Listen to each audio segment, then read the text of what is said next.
Alam mo ba kung paano ginagawa ang iyong sapatos?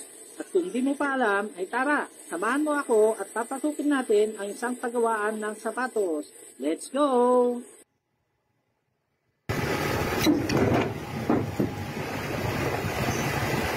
Anong part po yan ng shoes, sir? Ito po yung sintasan. Sintasan. Po, kailangan nila ng shoelace.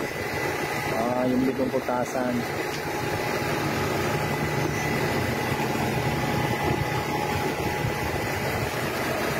Ayan, so kinakat lang. Ayun. So yan yung mga puro natin. Tapos po dito na ako. Hindi po, pagkatapos namin, hindi na po susunod sa marking. Yan po yung unang ginagawa sa Ito po yung first step. Tapos sa marking. Second step, sa marking po. Ayan. Marking. Saan po yung marking dito? Dito, ma'am? So dito, minamarkahan kung saan bubutasan. Hindi po, yung ibang ticket or yung papalidan or yung tutuin. Yung papalidan po or yung tutuin. Anong part na yun ng shoes? Yung nakabalot. Manong part ko ito na. Ito na. Hindi ko alam ko itrada mo ganun. Ayun niya! Anong part sa part na ito? Part. Kanya. Yung bumabalot sa paa. Ay, sige po. Thank you. Then next po. Ayun. Skiving na ito. Tawag dito, ma'am. Hello, ma'am. Good morning po.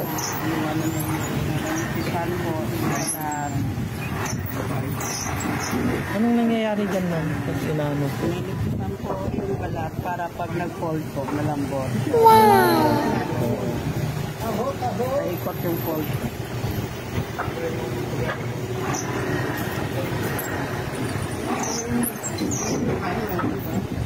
So yung nakat po dyan, galing din po doon sa cutting po. Then after po nyan, dito po, sa inyo, ma'am. Ay, doon. Dito na tayo sa next step. Ayan. Anong tawag dyan, kuya? Maglalagay po ng mga size. Ay, para lalagyan ng mga ay, doon. Nalagay po yung magiging marikina. So kapag gumagawa kayo ng size, isa lang, 36 muna lahat. Ay, self-screening na. Ay, self-screening. Tapos niyan po, Tapos din. doon po forward lahat ito doon. Doon nasa... Ay, si ma'am, parang nalampasan ko si ma'am. Paano po sa branding ng Brand. Ay, branding.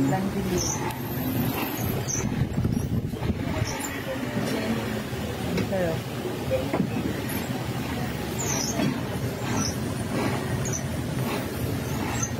Pwede rin magpa-customize. Ilocano kayo? Ay, ayun po yung Ilocano. Ay, sino Ilocano? Ayun po yung naka-green. Ay, Ilocano ako. Saan kayo, sir? Solana. Solana, Isabela. Solana. Tugigiraw. Ay, Tugigiraw. Sige po, after nyan, ipo-forward na po doon. Sana, kaya ganyan. Sa dulo. Sa may pantay. Ay, sige po. Thank you. Kailangan nyo ng guide. Ay, sige po, para mabilis. Ayan, may magkakaroon. Hindi magagalit si boss nyo, ma'am? Sige nga gusto nga. Maybe ikaw na. Ayan, so kukuha tayo ng tour guide. Hindi ko makasabi yung mga magna. Wait lang, tatawag ako ng mga kasama. Sige. Dito ko lang muna dito, tatawag ko na. Dito ko lang, video mo muna dito. Oo, okay lang. Tawagin niya yung expert na pag-ibig. Ayan, so nagtatawag sila guys ng ano. Yung pinaka-pogi na expert na Nagtuturo siya. So nandito si Kuya. Tapos na po dyan. Tapos na po. Shout out na lang po kayo. Ay, hindi po lahat. Video. Saka ako i-edit. So, sinamahan tayo ni Kuya. Anong pangalan mo, Kuya? Steven. Sa cutting, skiving, dito naman po sa pangatlong processor is aftermaking. Dito po sa aftermaking, siya po yung mag-assemble ng entrada natin. Entrada ng sapatos, kaya yung upper. Tawagin, sila yung mag-assemble. Sila yung magdudugtong, sila maglalagay ng sintas, mga eyelet, etc. ng mga accessories na doon sa upper. Pagkatapos po dito, nadikit nila, dadaan po tayo dito sa sewing. Dito naman po sa sewing, siya po yung nagtatahi. Itatahi niyo po yung upper. Or yung pagkatapos po dyan, buo na po yung upper natin. Pag nabuo na yung upper natin, itong mga nakikita nyo po, galing upper na po yan. Galing dito na po yung sa upper making. Buo na po siya yung na entrada. Pero hindi pa po siya sapatos. Entrada pa lang po siya. So dito naman po tayo sa assemble. Pag-assemble na ng sapatos. Okay, dito pa tayo.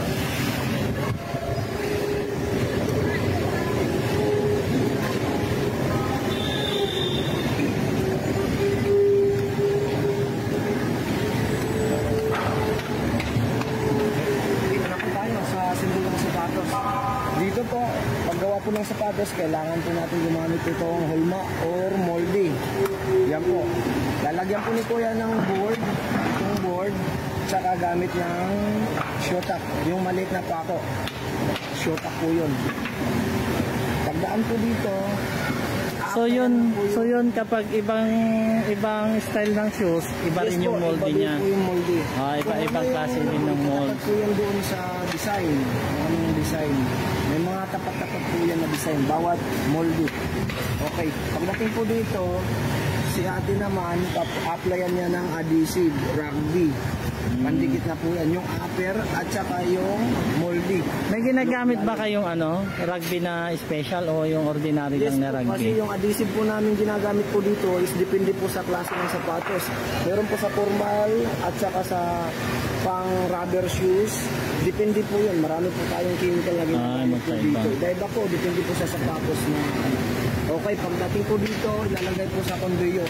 Yun po nakikita nyo yung conveyor, umiikot po yan, umaagos po yan, umaandar po yan.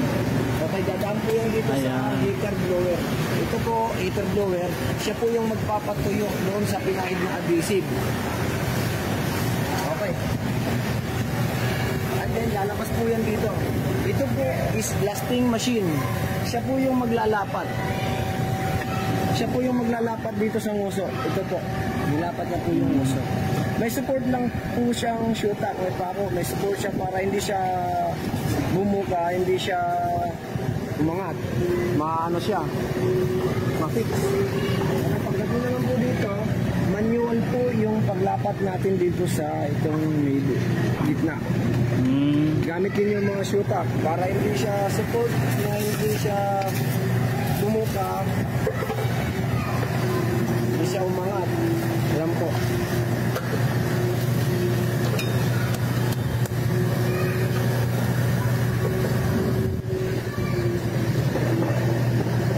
Talagang matibay. Kahit anong hatak ni Kuya, basta napupunit. Balat eh. Pero pag synthetic yan, punit yan, no? Oras na yun. Dito po yung mga sapatos na pang formal, lahat po is leather.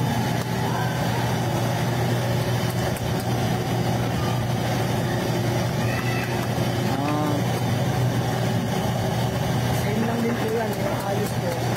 Ito naman, top side yan.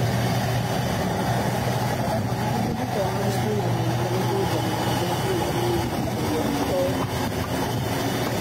Pagdating dito, dinadarang po. May heater kaming maliit, dinadarang para sa mga konting kulubot. Yung mga ganito, dinadarang na po para maging mauna. Opo, mauna. Natanggal yung kulubot.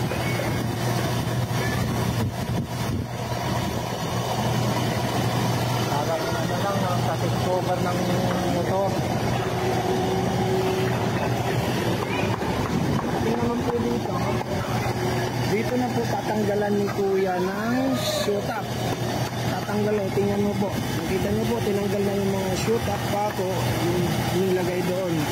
Tsaka tinanggalan ng mga excess na leader, yung bumubukol. Ginasyasan. And then, pagkatapos po dyan, dito naman po sa marking. Yan po. Minamarkingan po para may guide, may hangganan yung pagpahid po ng adhesive at saka pagliha po. Kaya kailangan po yung marking para hindi lumagpas yung pag-apply ng adhesive.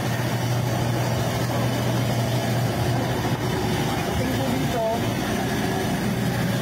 pagkagos dito, ngayon na po, lilihain po ni Kuya yung ilalim ng sapatos.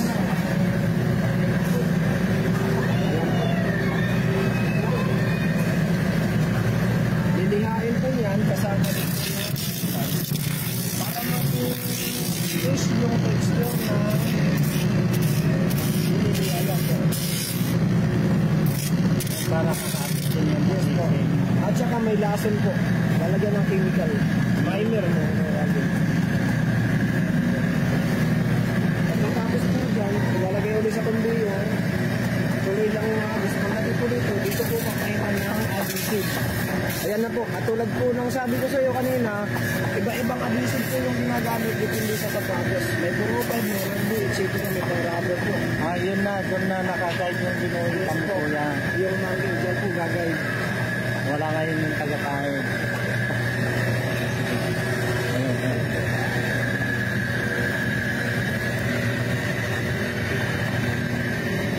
Yan, nakikita yung guide, yung marking. Ito pwede ko magpapinsit. Pag may lumampas, pinupunasan ko na. At maaari, huwag isang lalag. Para bawas ang trabaho nito. Dinidikit nyo ba kagad po yan? Hindi pa. Sa heater. Dudublin pa. Ay, heater pa. Dudulo na po yan. Ayan, ganda. Pagkatapos dyan, sir, Dudublin na po. dadaan po yan dito sa heater blower. Heater blower, siya ulit yung magpapatuyo doon sa mga pina-heater. Hindi pa ididikit. Hindi pa po. Heater blower, pagdating po dito, papahiram po ulit. Yung kuya niyan, dudublin po yung kahit. Ayan po, may mga kahit niya. Ayan, nakatuloy na po. Tapos papahiram Pahiram ulit. ulit. Tapos dadaan ulit dito sa heater blower. Heater blower ulit tayo. Yan. Kanilang heater na. Maraming heater blower Siya mo. ulit yung magpapatuyo. Dito na po yung sinasabi yung didikitin. Yan. Dito na po yung dikit.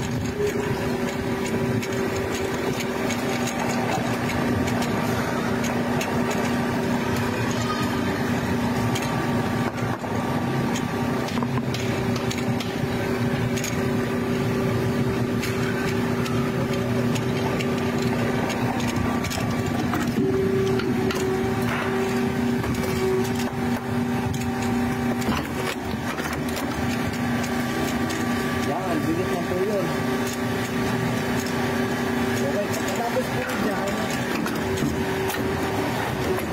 Left and right na po yan. Yes, dalawa po yan. Ay, sabay na talaga. Tsaka kanan po. Kalaki ginagawa noon, puro kaliwa, hindi puro kanan. Ang dating po dito naman po, tatanggalin na yung moldy. Ito na yung mga pinag-alisan. Ito na po, natanggalan na po yan. Kaya yung pag-alis ko yan. Ito natanggal na itong mga to. Dikit na po siya.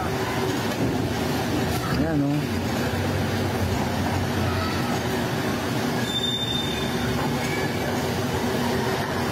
Ang dating naman po dito, sa stitching, pagtahi po. Pinatahi mula dito sa loob, yan po, hanggang dito sa labas. Kaya Upper to tibay, silas. no? Kaya hindi lang sa madikit siya, matibay na, kundi nakapag mas matibay pa siya sa tahi. May tahi pa pala yan sa ilalim. Kasi isa yan sa mga napatibay sa sapatos. O nilalagyan na Sa ng... basaan, lumakasa siya. Kahit bibigay man yung adhesive. Adhesive, yung Hindi may support pa rin siyang tahi. Ay, naglalagay muna ng lubid si kuya. Kasi, ito eh, lolo ko. Parang yan din yung sa pag napapatay ka ng sapatos sa mall. Ganun din. Mr. Tricky. Ayun, mga ano na yun. Hindi na makakatay ng maraming sapatos. Kasi lumang-lumang. Ayan, so maintenance muna para siguradong maganda yung tahi ng sapatos. Kaya pag nag-look ang makin mo, tayo nun. Hahanapin mo yung takit kung nasaan yung takit. Isang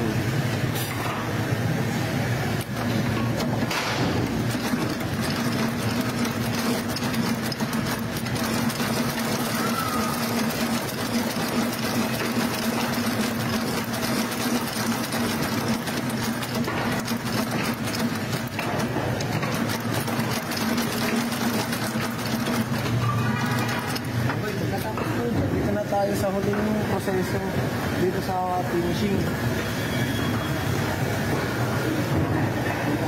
Yung finishing, sila na po yung maglilinis ng sapatos. Loob at saka labas, lilinisin po yan.